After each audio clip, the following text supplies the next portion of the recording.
Sveiki, esu nekilnojamo turto brokeris Dionizas. Labai džiaugiuosi, kad prisijungėte prie mano kanalo NT Reikalas. Šiame kanale bus įvairios nekilnojamo turto apžvalgos, taip pat bus aptariami įvairūs procesai susijęs su nekilnojamo turto pirkimu ir pardavimu. Šiandieną turime lietuviams dar šiek tiek neįprastą, bet vis populiarėjantį sprendimą, tai yra išmanusis namas. Pasiklausykime, ką mums apie šį namą gali papasakoti inovatyvių technologijų įrengimo specialistas. Tai turime specialistą iš įmonės Liberty išmaniam gyvenimui, Raimondas. Sveiki. Sveikas. Malonu.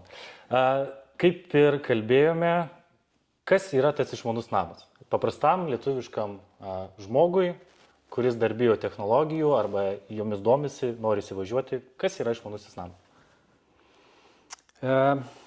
Viena iš mūsų veiklų yra tai žmonių švietimas apie tai, kas yra išmanus namas ir kas nėra išmanus namas. Tai dauguma turi tokį ne visai teisingą supratimą, kad jeigu aš nusipirkau skalbimo mašiną su programėlę, nusipirkau kamerą, nusipirkau galbūt kavos aparatą, kur galiu išmanios programėlės pagalba paspausti ir man padarys kavos ir kad tai jau yra išmanus namas.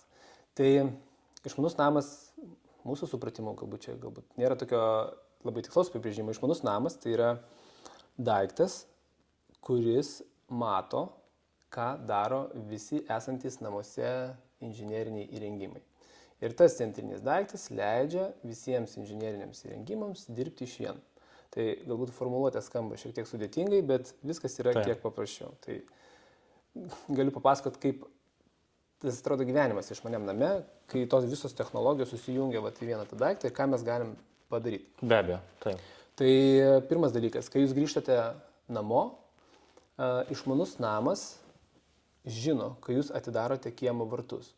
Ir kai yra atidaromi kiemo vartai, išmanus namas iš karto gali perjungti visą lauko kiemo apšvietimą, fasado apšvietimą, įjungti iš kažkokio tai budinčio režimo į, pavyzdžiui, ryškesnį. Taip. Ir jeigu jūs turite dimeriuojamus šviestuvus lauke, tai jums įvažiuojant į kiemą, pamažu ryškėja kiemo apšvietimas. Palaipsniui taip. Taip. Einant arba važiuojant jisai gali, taip, tiesiog ryškėti jisai, sakykime taip. Jeigu mes turime tokią sceną nusistatę, kad mes norim mums važiuojant, kad ryškėtų. Ar tai yra būtina? Galbūt ne, bet atrodo tikrai šauniai, kai tu su automobiliu važiuoji. Ir viskas yra dėl to, kad namas žino, kad jeigu vartai atsidaro, toliau eina algoritmas, ką jam daryti su tomis šviesomis, kurios yra prijungtos. Tai tuomet jūs pasistatote automobilį, einate prie namų durų. Prie namų durų gali būti įtaisytas arba veidų skaitytuvas, arba kodų klaviatūra, arba piršto antspaudas. Ir kai jūs save autentifikuojate, jums atsirakina duris, nusiema namų signalizacija, šildymas, vėdinimas, vėsinimas. Jau bet koks kitas asmo jau ten nepateks, jau su savo išmaniom technologijom neteis, ten nenusiskaitys, kaip ir filmus rodo Džeimsus Bondus, kad prideda nuo stiklinės nuluptą antspaudą ir atsirakina duris, jau to galima išvengti. Vargiai. Piršto antspaudų skaitytuvai dabar yra pakankamai saugus, jie netgi matuoja, ar jūsų piršte cirkuliuoja kraujas, tai net jeigu būtų nupjautas pirštas, tai su tokiu įeiti, jeigu yra rimtas pirštų. Nebandykite vaikai to namuose. Jo, tai būtų sudėtinga. Galbūt, aišku, jeigu jūs rinksitės kažkokį kinietišką gaminį arba kažką tokio paprastesnio, tai galbūt tokia galimybė yra. Bet reikia rinktis normalius, sertifikuotus daiktus, tai tuomet neturėtų kilti tokių problemų. Antra vertus, pasakysiu tai, ko turbūt niekas nesako ir galbūt gali nutilėti, tai jeigu jūs esate kažkam labai įdomus, ar valstybinės saugos tarnybos, bet taip, teisingai, tai aš manau, vienas iš klausimų, ar gali matyti, prisijungti ir sekti tuos dalykus? Įrodymų neturiu, bet aš manau, kad jie gali daug ką padaryti. Padaryti, bet neturiu istorijos papasakoti. Negalim nei patvirtinti, nei paneigti. Jo.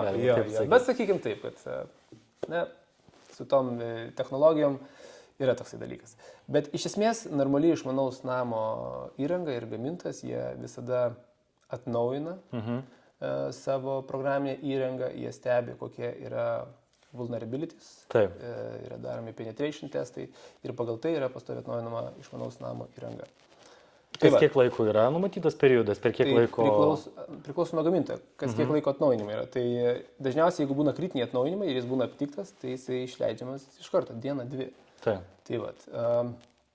čia yra normalių gamintojų. Jeigu jūs renkatės vėlgi kažkokį neprofesionalų sprendimą, kuris yra vienadienis, AliExpress'e galima daug ką nusipirkti, Tai jokios garantijos, kad nusipirkus tą daiktą, jūs gausite atnaujinimus ilgiau negu ten metus, kaip ir nėra. Tai va, vėlgi, bet kaina, kaip sakyt, diktuoja savo kokybę.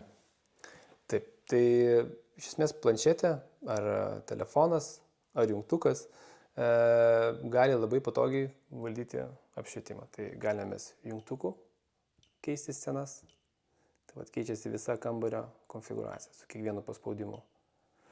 Galima tą patį daryti ir aplikacijos pagalba. Ir jeigu mes norim kažkokio labai individualaus apšvietimo, mes galime tiesiog nueiti į submeniu ir kiekvieną šviestuvą pasikoreguoti pagal kažkokį tai esamą poreikį. Ir po to šitą sceną galime išsisaugoti ir ją turėti ar jungtuke, ar planšetėje, ar ta scena gali tiesiog automatiškai įsijungti jums įėjus į patalpą. Tai su apšvietimu viskas paprasta. Ir vietoj 7 jungtukų galite turėti tiesiog vieną, kuris keis scenas. Žiūrėjom. Susijęs su pardavimu, pirkimu. Pamečiau tekstą. Sveiki. Gerai. Šiame kanale bus įvairios nekilnojamo turto apžvalgos. Taip pat bus aptariami įvairūs procesai susiję su pirkimu ir pardavimu. Ir išsijungia mano tekstas. Kažkur sukirčiavo blogai, ne? Taip. Pirkimų, pardavimų procesai. Kažkas vėliau. Jo. Sveiki.